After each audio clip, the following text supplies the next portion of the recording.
Bienvenue à l'ABCRS, un autre beau dimanche. Pour nous autres, c'est le dimanche de la fête des pères, mais si vous regardez en ligne, c'est une semaine après. Donc, on a toujours une semaine d'intervalle en ligne. On est toujours dans notre étude sur le discipulat, la maturité du chrétien, grandir en Jésus-Christ. Notre 6e message sur le sujet. Et le titre du message de ce matin, c'est « La preuve dans l'épreuve ». Jeu de mots. La preuve dans l'épreuve. Et la lecture, on la retrouve dans le livre de Job.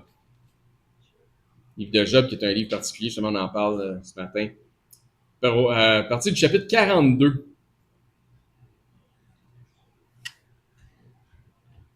Job 42, on va lire les 6 premiers versets de Job 42. Donc, je vous avais dit, allez lire le livre de Job. C'est intéressant, le début du livre de Job, après ça, tu as le milieu, après ça, la fin, là, il y a quelque chose de particulier dans ce livre-là. Donc, dans Job, au chapitre 42, Dieu, par plusieurs questions, va amener Job à des réflexions. Et ça commence comme suit. Job répondit à l'Éternel et dit, « Je reconnais que tu peux tout, à Dieu tout est possible, et que rien ne s'oppose à tes pensées. » Job, après ça, verbalise une question que Dieu lui a posée. Donc, c'est comme si quelqu'un te pose une question, puis tu reposes la question avant de répondre. Comme si tu réfléchis sa question. Quel est celui qui a la folie d'obscurcir mes desseins? Fait que Job, il dit, oui, j'ai parlé sans les comprendre, donc sans comprendre tes desseins, de merveilles qui me dépassent et des choses que je ne conçois pas. Dans le fond, ce qu'il dit, c'est que je me rends compte que je savais pas de quoi je parlais. Je me rends compte que je savais pas de quoi je parlais. Il dit, écoute-moi et je parlerai, je t'interrogerai et tu m'instruiras. Dieu avait, par sarcasme un peu si on veut, il avait dit ça à Job. Il m'a posé des questions, tu me répondras, voir Job. Puis Job, il va avec la même formule. Il dit, mon oreille avait entendu parler de toi. Donc la foi vient de ce qu'on entend.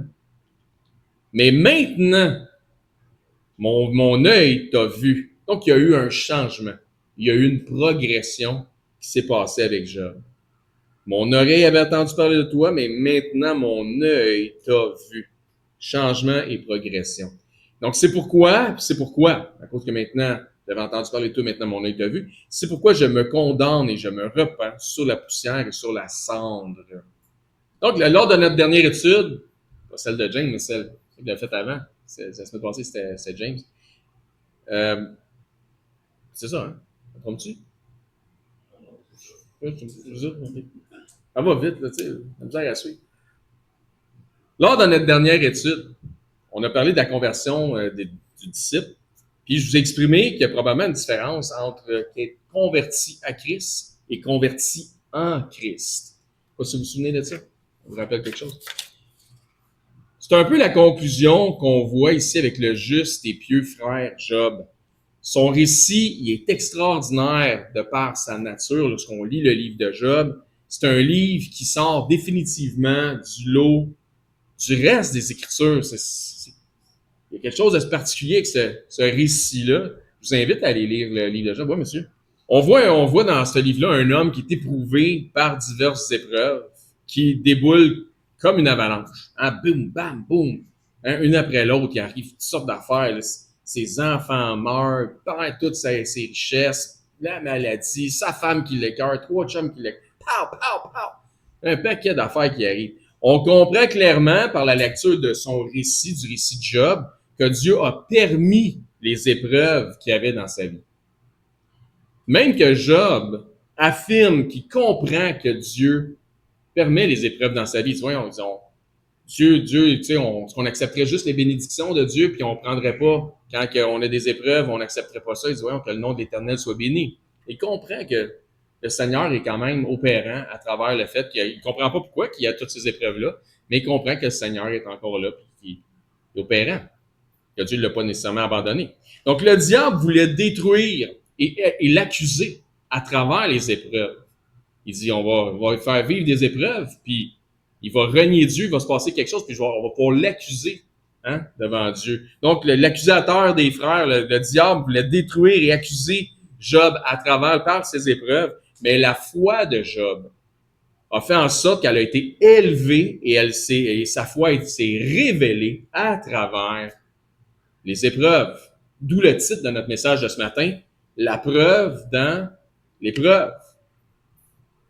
Donc, la même épreuve qui aurait pu le démolir, donc les mêmes épreuves qui auraient pu le démolir, par sa foi en Dieu, l'ont amené à un niveau de foi encore plus élevé. Vous pouvez tourner, si vous voulez, tout de suite. On va voir quelques versets dans Hébreux, chapitre 11, hein, qui nous parle de la foi. Je vais continuer avec une partie de passage de verset de ce matin. Dans Job 42, 5, il dit « Mon oreille avait entendu parler de toi, mais maintenant, mon œil t'a vu. Mon oreille avait entendu parler de toi. » Si je peux me mettre dans la peau du personnage puis faire un narratif comme si Job parlait, ma foi venait de ce que j'avais entendu. Car la foi vient de ce qu'on entend. Mais maintenant, mon œil t'a vu. Ma foi est maintenant passée à un niveau supérieur. Car par la foi, là, je t'ai vu. Hébreux 11, 1, c'est bien ça. Or, la foi est une ferme assurance des choses qu'on espère. Une démonstration de quoi? De celles qu'on ne voit pas. Mon œil t'a vu. Et une démonstration, c'est quoi? Une démonstration, c'est une preuve de vérité. C'est ça une démonstration. C'est une manifestation de quelque chose qui est réel. Notre foi devrait être pour nous une preuve de vérité de ce qu'on ne voit pas. Notre foi devrait être une preuve pour nous autres, une preuve de vérité de ce qu'on ne voit pas. C'est pas je pense que je sais. C'est pourquoi la foi est une ferme assurance. Job avait une assurance et par la foi, il a surmonté ses épreuves et ainsi a pu voir la preuve de l'existence de Dieu. Une démonstration de ce qu'il ne voyait pas. Donc, verset 2, pour l'avoir possédé, posséder quoi? La foi. Donc, la foi est une ferme assurance. Verset 2, pour avoir possédé la foi, les anciens tels que Job ont obtenu un témoignage favorable. Et si on connaît la fin de l'histoire, on sait que le témoignage de Job a été favorable. C'est par la foi que nous reconnaissons que le monde a été formé par la parole de Dieu. Mon oreille avait entendu parler de toi. C'est par la foi, parce qu'on a entendu, hein, il n'y a personne qui a vu la création. Mais on a entendu le récit de la création. Au commencement, Dieu créa les cieux et la terre. Et la terre était informe et vide, et l'Esprit de Dieu se mouvait sur les yeux et sur les eaux. Et Dieu dit que la lumière soit, et la lumière fut. Donc, c'est par la parole de Dieu que tout a été créé. Donc, c'est par la foi que nous reconnaissons que le monde a été formé par la parole de Dieu, en sorte que ce qu'on voit n'a pas été fait de choses visibles. Il n'y avait rien, puis Dieu a tout fait. Ce n'est pas par une évolution progressive des choses que c'est arrivé, mais par une création spontanée. Tout ce que l'on voit, la nature, la création de Dieu, et tout ce qui est visible vient de l'invisible. Donc, on voit ce qui a été spirituellement fait. On le voit. Donc, c'est pourquoi Dieu fait appel à Job en lui disant « Où étais-tu quand j'ai fondé la terre? Dis-le-moi si tu as de l'intelligence. Hein? » Dieu dit ça à Job dans Job 38, 4. « T'étais où quand j'ai fondé la terre, Job? Ah ouais, dis-moi-le si t'étais intelligent. »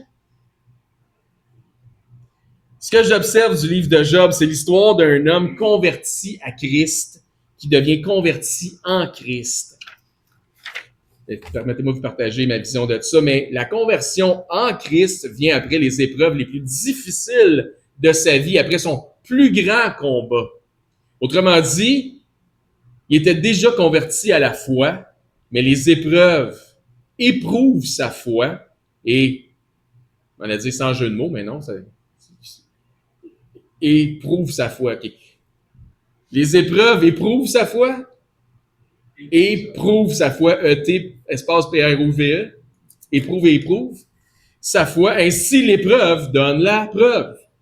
D'où le titre du message. Encore une fois, c'est quoi aujourd'hui le titre du message? La preuve dans l'épreuve. OK, good. Donc, en réalité, l'épreuve n'est pas la fin. Pardon, en vérité, l'épreuve n'est pas afin que la preuve soit pour Dieu, mais l'épreuve est là pour nous-mêmes, pour que la preuve soit pour nous-mêmes. Dieu, tu sais, Dieu nous voit, mais c'est nous autres qui avons besoin de le voir. Lui, il nous voit déjà. Dieu nous éprouve, non pas pour son plaisir, mais pour notre bien. Les épreuves du croyant sont une marque de confiance et d'amour de la part de notre Papa céleste, de notre Papa au ciel, comme il disait. Ça vaut la peine de répéter ça, je pense. Les épreuves du croyant sont une marque de confiance et d'amour de la part de notre Père céleste. On va répéter une autre fois. Les épreuves, vu que ça rentre, les épreuves que vous avez dans vos vies, les épreuves du croyant sont une marque d'amour. C'est une marque de confiance que Dieu a envers nous. Donc ça vient de notre Père céleste. Pensez-vous que Dieu a permis les épreuves dans la vie de Job sans savoir que Job en sortirait vainquant? C'était pour Job, les épreuves. C'était pour amour. Parce qu'il avait confiance en Job. Il savait que Job allait s'en sortir.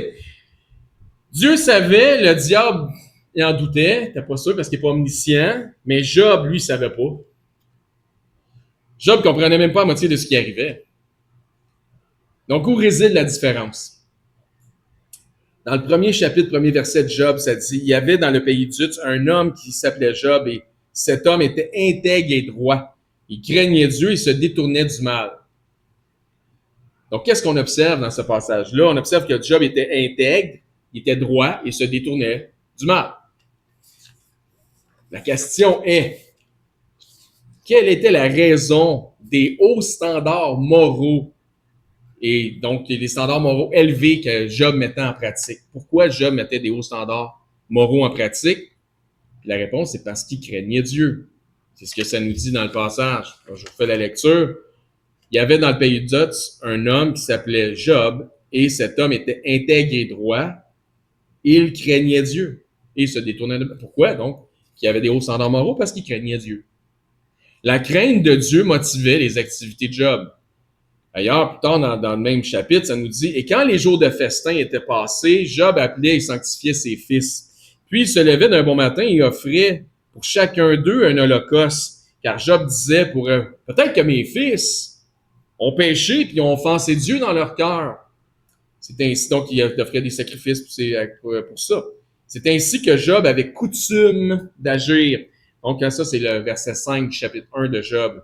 Donc Job, ce qu'il faisait, il faisait des intercessions pour ses enfants. Job était le pasteur, il était le prêtre, il était le sacrificateur de sa maison. Puis tous les pères dignes de ce nom, on devrait être les pasteurs de nos maisons. Par la crainte de Dieu, Job allait jusqu'à ne pas prendre de chance en intercédant pour ses fils au cas où ils auraient offensé Dieu. Job était donc pieux, nécessairement, c'est certain, mais par sa foi, il était pieux, par sa crainte, mais dans un système un peu religieux, en suivant des ordonnances et des pratiques religieuses. Je ne dis pas ça comme un reproche, je fais juste vous dire qu'est-ce qu'il en était. C'est pas un reproche que je fais à Job. Comme ça nous dit, c'est ainsi que Job avait coutume de faire. Cette méthodologie religieuse que Job mettait en pratique a amené Job à un certain niveau pendant un certain temps dans sa croissance dans la foi.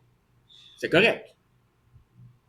C'est devenu coutume et puis un rituel, une sorte de routine religieuse.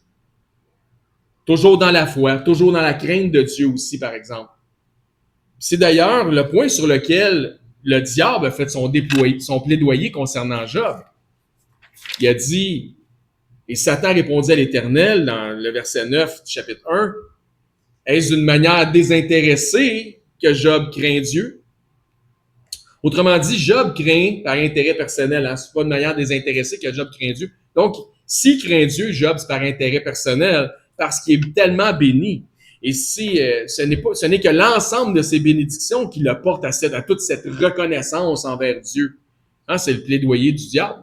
Il dit, enlève-y tout ça, puis il va te maudire. Si Job était tout nu dans la rue, autrement dit, c'est ça que le diable disait, s'il était un SDF, là, ben, il n'y aurait aucune reconnaissance. Non, c'était le plaidoyer du diable. Dieu a fait comme, OK, on va l'amener à être un SDF, on va voir. C'est ça qui s'est passé. Mais on connaît le reste de l'histoire. Job a tenu ferme dans sa foi et dans son intégrité envers Dieu. Résultat de ça, suite aux épreuves, la foi de Job a fait un bond vers l'avant, une progression spirituelle. Fait que si tu vis des épreuves présentement dans ta vie, tu es dû pour une progression spirituelle. Ça s'en vient. Lâche pas. Donc, il est passé de j'ai entendu parler de toi à je t'ai vu. Une progression spirituelle.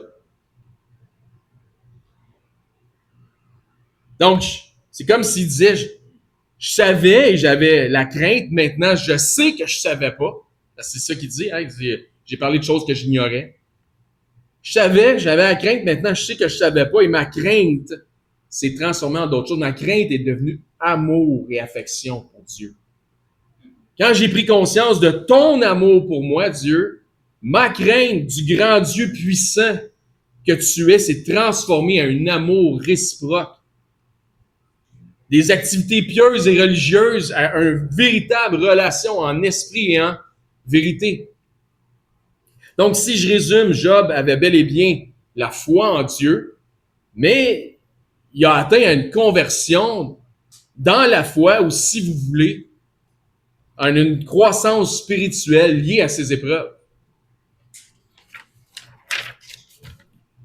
Donc, il a atteint une nouvelle perspective spirituelle. Une nouvelle perspective spirituelle. Puis il y en a bien là, qui ont appris des affaires là, dans la chrétienté, puis ils veulent pas avoir de nouvelles perspectives spirituelles. Ils sont fermés à des nouvelles perspectives spirituelles. Ils pensent qu'ils savent déjà tout. Un peu comme Job. J'ai parlé d'affaires que je pensais savoir, mais finalement, je savais rien. Il y a pas mal des petits shows connaissants dans la chrétienté, même, la vie. Donc, il a atteint une nouvelle perspective spirituelle, une sorte d'épiphanie qui a transformé sa foi. Qui a fait en sorte qu'il a progressé dans sa foi. Job avait la foi puis pire, parce qu'il avait la foi, Dieu avait confiance en Job pour passer à travers les épreuves. Donc, c'est le résultat des épreuves qui fait grandir. La preuve dans l'épreuve. C'est le résultat des épreuves qui fait grandir. Mais, qu'est-ce qui serait passé si Job n'avait pas passé le test? Écoutez bien ce que je vais vous dire. Je vais répéter 2 fois juste pour être sûr. La victoire de l'épreuve n'est pas la véritable clé de la réussite. Qu'est-ce qui serait passé si Job avait échoué? La victoire de l'épreuve n'est pas la véritable clé de la réussite. Suivez-moi avec ça. Gardez ça en note parce qu'on va y revenir à ce que je viens de vous dire. Encore une fois, qu'est-ce qui serait passé si Job avait pas réussi à passer le test des épreuves comme il l'a fait? On peut tourner dans Luc 22, on va aller voir un passage qu'on a déjà vu. Hein? Posons-nous la question concernant l'apôtre Pierre. Est-ce que Pierre avait la foi, puis en fait, quand on avait donné le mot de la fin, Dominique en avait parlé. Donc, vous avez retenu le mot de la fin de frère Dominique lors de notre dernière étude. Vous allez vous souvenir de ce qu'il avait dit. Donc, est-ce que Pierre avait la foi avant de renier de connaître le Seigneur Jésus? Hein, il l'a renié 3 fois, mais est-ce qu'il avait la foi avant de renier 3 fois? Voyons voir dans les Écritures ce que les Écritures nous confirment. Tel que vu récemment dans nos études précédentes, Luc 22, 31. Luc 22, 31, le Seigneur dit, Simon, Simon, c'est qui Simon? C'est Pierre. Le même gars, OK? Satan vous a réclamé pour vous cribler comme le froment. Mais j'ai prié pour toi afin que quoi? Ta foi. Ta foi ne défaille point. Donc, est-ce qu'il avait la foi? Si Jésus a prié pour que sa foi ne défaille point, c'est que Pierre avait la foi. Hein? Tu sais, pour pogner un flat, ça prend des tailleurs pour ton char. Après ce que je veux dire? Ça n'a pas fait. C'est tellement une bonne analogie. Bon, tu vois, on en a plein d'analogies de même. J'ai prié pour toi afin que ta foi ne défaille point, et toi, quand tu seras converti, affermis les frères. Donc, quand tu vas faire un bond dans ta foi, affermis les frères. Donc, on va retourner dans Luc 22 plus tard. Gardez votre place, mais on retourne plus tard. Donc, tout comme Job, Pierre avait bel et bien la foi. Tout comme pour Job, l'adversaire voulait démolir Pierre et aussi les autres disciples, les cribler comme le froment.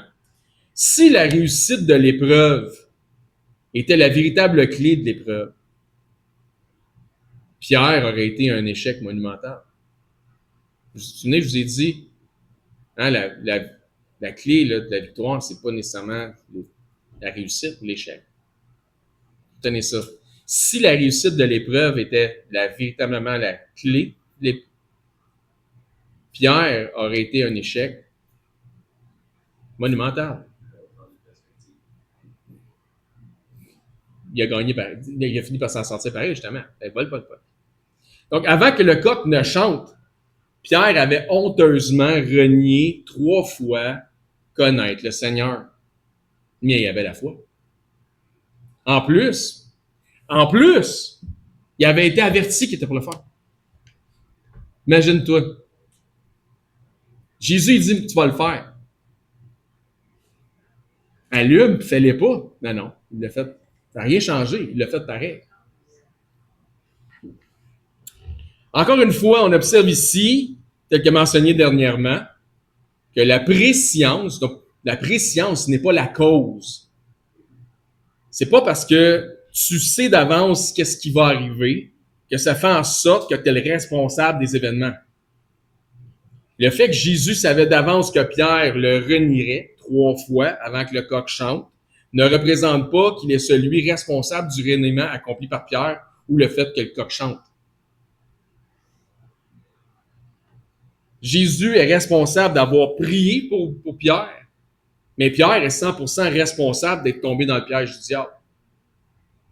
Donc, même après avoir été avisé d'avance, Pierre renie quand même le Seigneur 3 fois plutôt qu'une. Tu sais, il n'a pas fait une fois, il m'en reste 2. Il s'est rendu à 3, puis c'est quand le coq a chanté que le déclic s'est fait. On va le voir ce passage-là tantôt. Soyons honnêtes, s'il vous plaît. On est capable, hein? À première vue, Pierre, il est avisé, par Christ, tu vas me renier 3 fois avant que le coq chante. Il fait 1 fois. Il fait 2 fois, il se rend jusqu'à 3, puis cocorico. Est-ce que, selon vous, soyons honnêtes, est-ce que ça sonne comme une réussite ou un échec? Comment? Ça sonne comme un échec. Ça sonne comme un échec.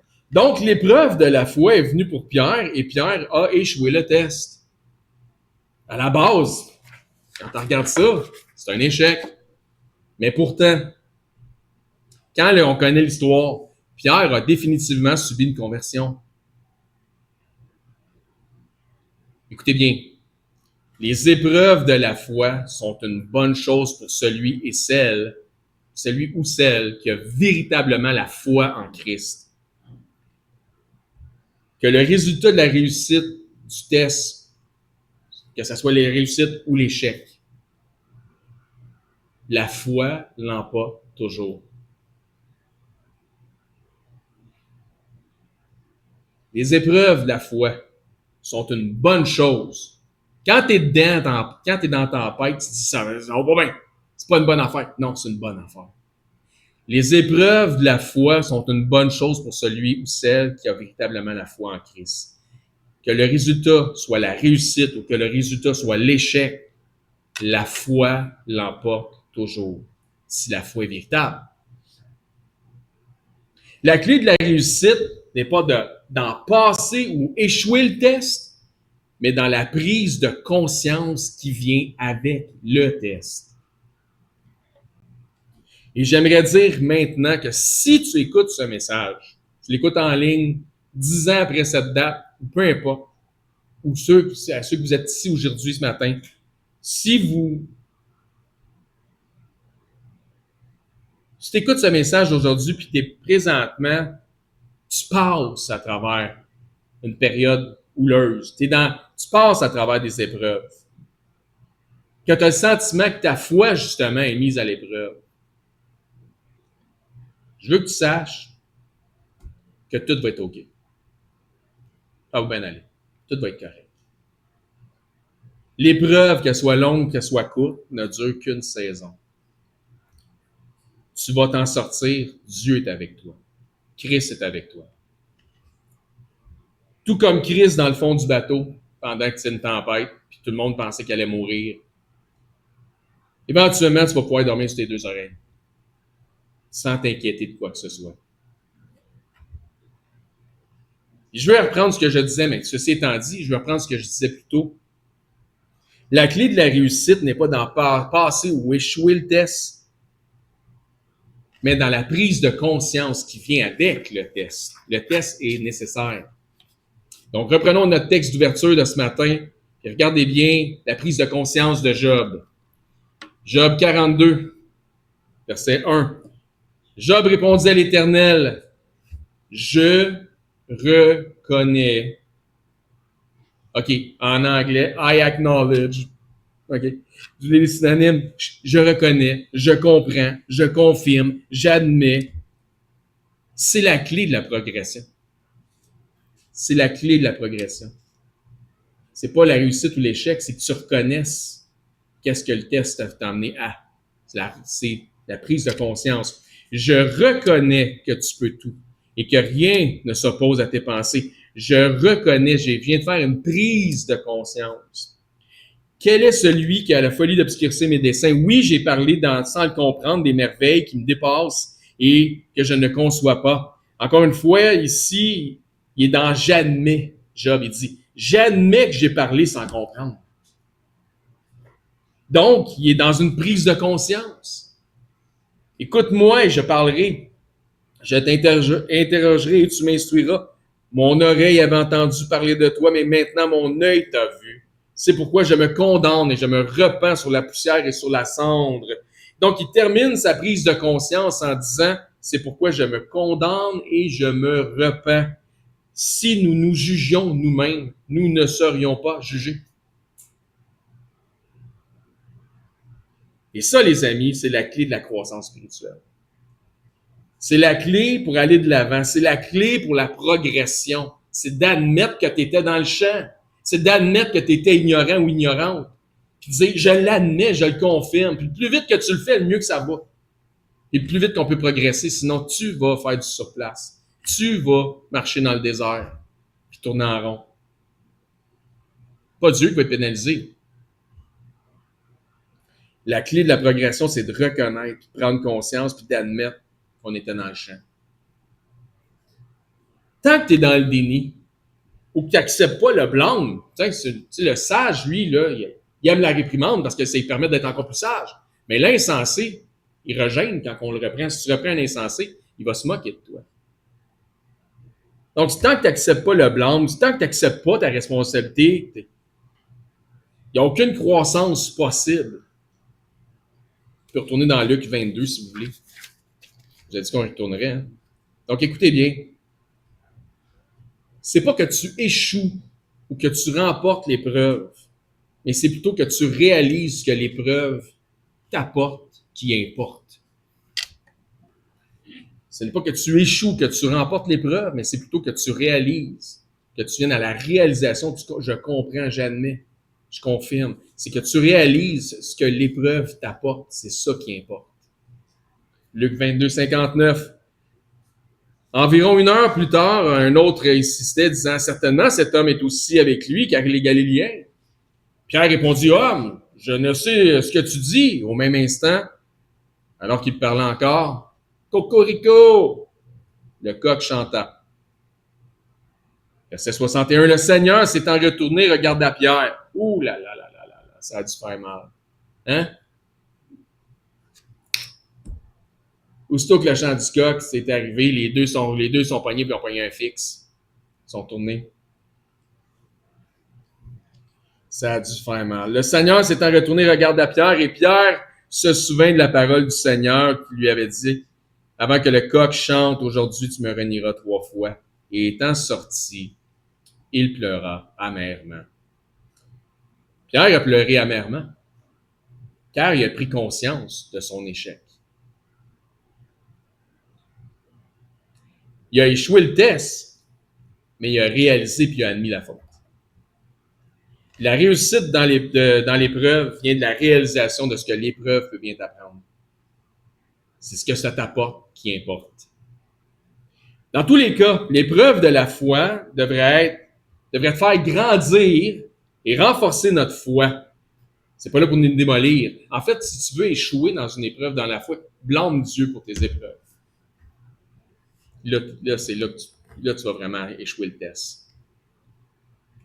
Dans tous les cas, l'épreuve de la foi devrait nous faire grandir, nous renforcer notre foi et aussi nous faire en sorte qu'on se rapproche davantage de Dieu. Ou si vous voulez améliorer notre relation avec Dieu, c'est ce qu'on voit aussi pour Job, c'est ce qu'on voit pour Christ et Pierre. Pourquoi? Parce que l'épreuve nous forge à la ressemblance de Christ. Elle nous forge comme le fondeur raffine les métaux précieux et en les fondant à haute température dans 1 Pierre 1. Terminons avec une réflexion du fameux converti, l'apôtre Pierre, Simon. 1 Pierre 1, on va lire à partir du verset 5.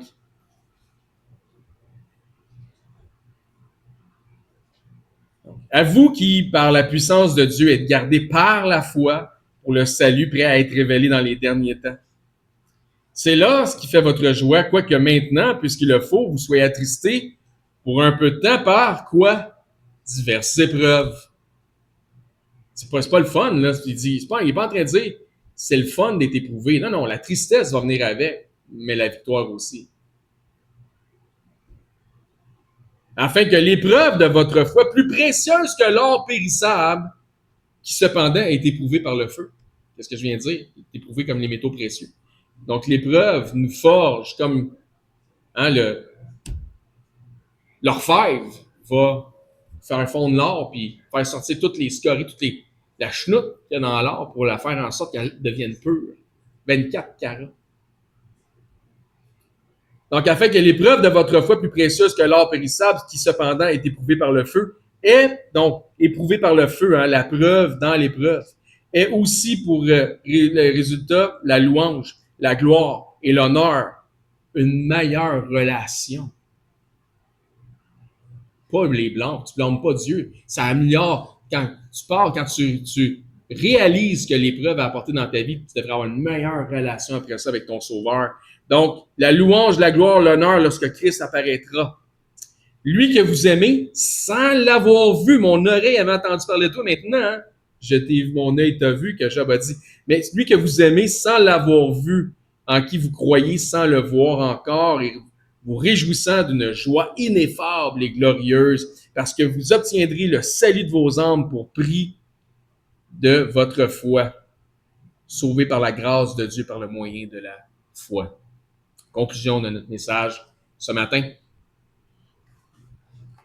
Si on met en relation le texte de 1 Pierre 5 qu'on vient de terminer de lire et le résultat de ce qu'on voit dans le livre de Job, Job a commencé par la crainte de Dieu dans une foi religieuse, mais obéissante, pour terminer à un grand prix par l'amour, toujours dans la foi, mais en esprit et en vérité. Mais Pierre explique que ceux qui sont en Christ devraient déjà être dans l'obéissance par amour, car nous l'aimons sans l'avoir vu, car par la foi, nous pouvons voir Christ. Puisque notre foi est aussi puissante en esprit et en vérité que si nous pouvions vraiment le voir. Notre foi est aussi puissante, ou devrait être aussi puissante en esprit et en vérité que si on pouvait véritablement le voir physiquement. Et nous l'aimons puisqu'il nous a aimés en premier. Il a premièrement prouvé son amour envers nous par le fait que lorsque nous étions ses ennemis, dans nos fautes et dans nos péchés, Christ, malgré tout, est mort pour nous. C'est le constat que Dieu donne à Job. Job, j'ai tout créé. Les cieux, la terre, l'univers, parce que je t'aime. Je t'aime. En fait, je t'aimais. Quand je créais tout ça, je t'aimais déjà avant que tu sois. De la même manière, Christ est mort par amour pour nous, il y a de ça 2000 ans, avant que, peu importe lequel de nous soyons.